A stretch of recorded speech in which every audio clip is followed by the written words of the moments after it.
రాష్ట్ర వ్యాప్తంగా రబీ సీజన్ ధాన్యం కొనుగోళ్ల ప్రక్రియ ముగిసింది. జూన్ 30 నాటికి మొత్తం 8,99,546 మంది రైతుల నుంచి 48 లక్షల మెట్రిక్ టన్నుల ధాన్యాన్ని కొనుగోలు చేసింది ప్రభుత్వం. సీఎం రేవంత్ ఆదేశాలతో కొనుగోళ్లు పూర్తయిన 3 రోజుల్లోనే రైతులందరి ఖాతాల్లో నగదు జమ చేసి రికార్డు సృష్టించారు అధికారులు. గతంలో ఎన్నడూ లేని విధంగా ఏప్రిల్లో కాకుండా 2 వారాల ముందే మార్చి 25వ తేదీ నుంచి పంట కొనుగోళ్లు ప్రారంభించింది ప్రభుత్వం. గతంలో 6,889 కొనుగోలు కేంద్రాలుండగా ఈసారి 7,178 కేంద్రాల్లో కొనుగోలు చేపట్టారు. సీఎం ఆదేశాలతో తడిసిన ధాన్యాన్ని కూడా కొన్నారు అధికారులు. ఈ ఏడాది 75.40 లక్షల మెట్రిక్ టన్నుల వడ్ల కొనుగోలు జరుగుతాయని సివిల్ సప్లైస్ శాఖ అంచనా వేసింది.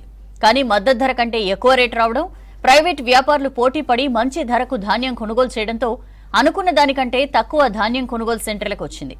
ఇక ధాన్యం కొనుగోలు కేంద్రాల్లో పంట అమ్ముకున్న దాదాపు 9 లక్షల మంది రైతులకు 10,547 కోట్లు చెల్లించింది సర్కార్.